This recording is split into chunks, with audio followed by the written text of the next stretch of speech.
Good evening, sir. How are you? Good. So, understand you used to live in Gainesville. Yes, sir. How was Gainesville? It was all right. I mean, for every 10 dudes, you got like 50 women because it's a college town. So it's 5-1 women, huh? Yeah. Wow, that's pretty cool. So you meet some nice girls there?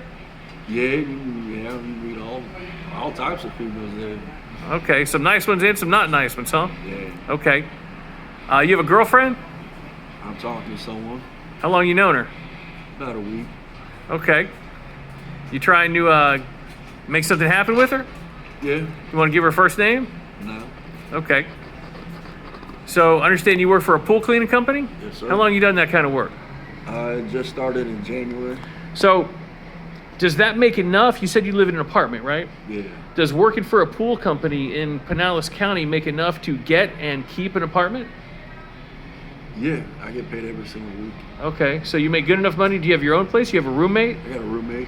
Okay, so does your roommate work with you? No. What kind of work does your roommate do? He works for St. Gobain. For what? St. Gobain. They make medical tubing. Okay. So is it pretty easy? You guys have enough money to get by okay? Or is it real tight? You could barely pay the rent and get some food? Right now that I'm on workman's comp, it's Mhm. really tight, but when I'm working, no. You're okay. Yeah. Okay. Do you use drugs? I smoke some weed. Okay, so marijuana, you use any hard drugs? Nah, I don't over that shit. Did you grow up with your biological parents? I grew up with my mother and dad. He's dead. You give a shit about Dad him. passed away? Yeah, he gone. He's just dead to you, or he's actually dead? He gone. He dead. How long ago did he die? I think it's like 7 years. I think it's like 6 or 7 years. Did you have a good relationship with him? No. Tell us about that. Nah. Okay. It's it ain't on good terms.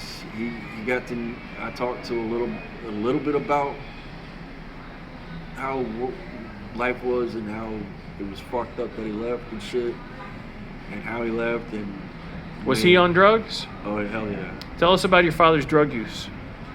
Well, some of the contributing factors to his death was alcoholism and high blood pressure, which Okay. is hereditary, and. I know he's not alive, but if he was alive, talk to him as if he was alive and may see this video. What would you say to your dad? Fuck you and have a nice day. Are you close to your mom? Oh, hell yeah. Where's she live? She lives in Newberry, Florida, which is about 20 miles west of Gainesville. Who she live with? She live alone? She lives with my stepfather. Okay. Is he okay guy? He is now that he quit drinking. There's a lot of alcoholism in your past, huh? Well, yeah, most of my family, they drink. Do you drink?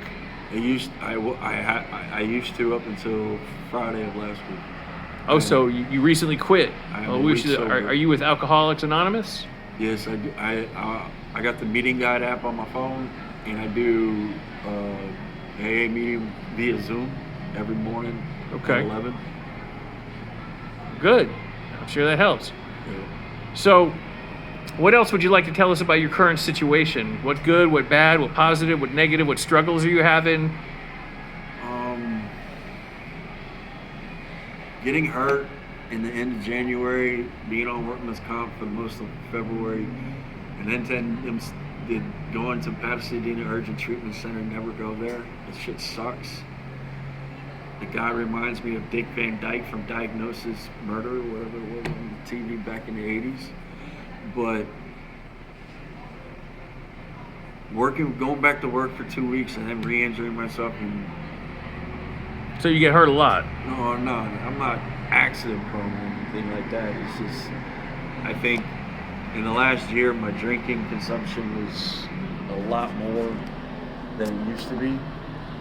And I think just drinking makes your bones brittle and shit. I mean, I'm at 8 years in remission of cancer. You had cancer. Yeah, Okay. testicular cancer. Testicular cancer. Yeah, you know that saying where I give my left nut to fuck that bitch? I tell people to shut the fuck up now. Because you lost your... Yeah, once it's gone, it's gone. Yeah. I mean, technically you can go get the prosthetic ball and shit, but I don't want to go through that surgery. Are you on testosterone right now? No. I've been tested. Your testosterone level's okay? Yeah. And anyone that knows me knows that there's no way in hell my testosterone level is low. Where did you get treated for cancer? Shands at UF in Gainesville, Florida. Did you have insurance at the time? No. They, Alachua County got this thing called charity care, and which means is the Alachua County taxpayers pay for it. Because I'll tell you right now, if I didn't have any insurance and I didn't have that charity care when I was going through 4 rounds of chemo, You might have died. I might have died, or the fact I would right now be up to $2 million in medical bills. Yep. Chemo ain't cheap, and when you have to stay in a hospital for a week straight, and they gotta feed you and all this other shit.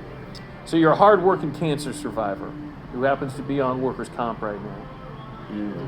So you're on workers' comp, but you still going to work? Nope.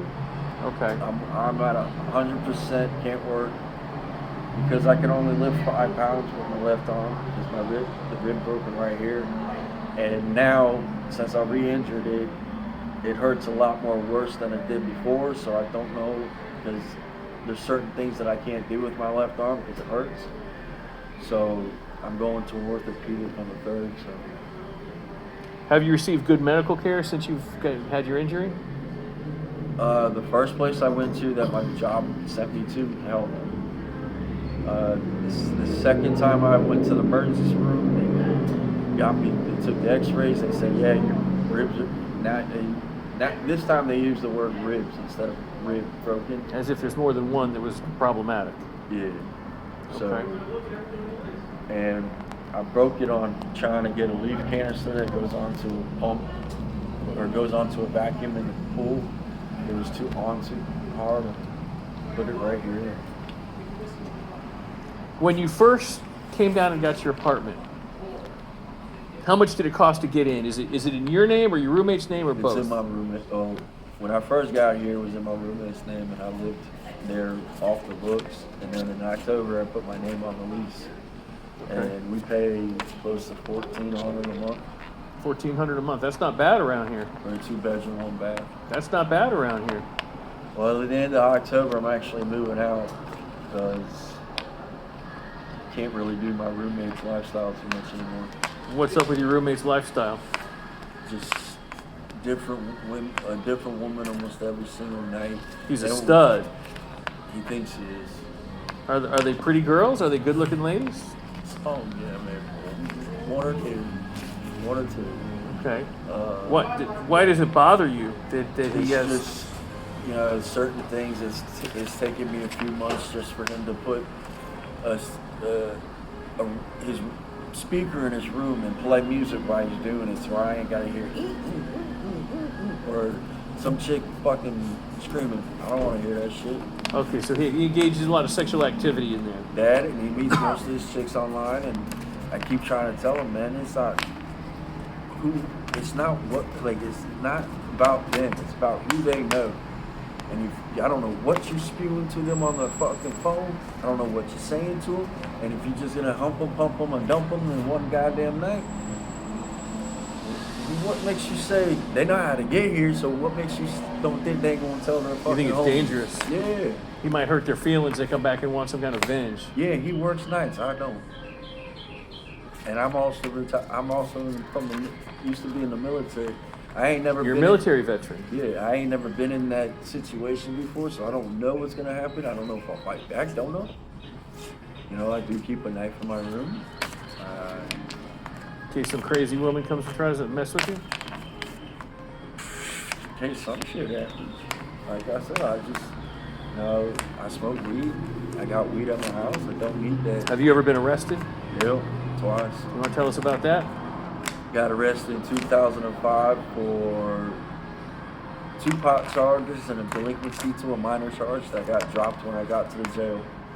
And then in 2010, got my DUI. And I have not been in trouble since 2010. You have a driver's license? Yep. You got your driver's license back. Yeah. Well, that's good. Well, I waited 7 years after the DUI. Yeah. Like my driver's license was suspended for a year, and I didn't want to get the SR22, so I just waited 6 more years after the suspension. You didn't want to have to get the special SR22 insurance. Yeah, fuck that. Yeah. And you have to get that insurance and top the fucking car insurance.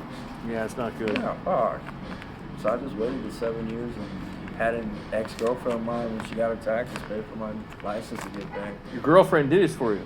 Ex, yeah. That's nice. It was nice. You still tight with her? Hell no. She did a nice thing for you. What happened? Oh, what happened? How'd it go was, south? I was outside fixing her car. I was fixing something on her car. And I asked her youngest son to hand me a screwdriver. To give me the screwdriver, bring it outside and give me a screwdriver. There was a little bitty hole in the screen. Dumb motherfucker passes it through the screen. I say, you lazy mother. And she caught me and was like, hey. And then a day or two later, she picks me up from work. And I was like, what's wrong? She finally told me what's wrong. She's like, my family thinks you're a piece of shit and all this other shit. I really wanted to fucking put them down a peg and say, well, at least I'm not your father who spends $5,000 on a fucking tractor for only 1 acre of land. At least I'm not your fucking mom that spends $5,000 on fucking jewelry shit from Wish app to make jewelry that nobody wants to fucking We're going to buy. end this segment of the interview and pick up where we left off.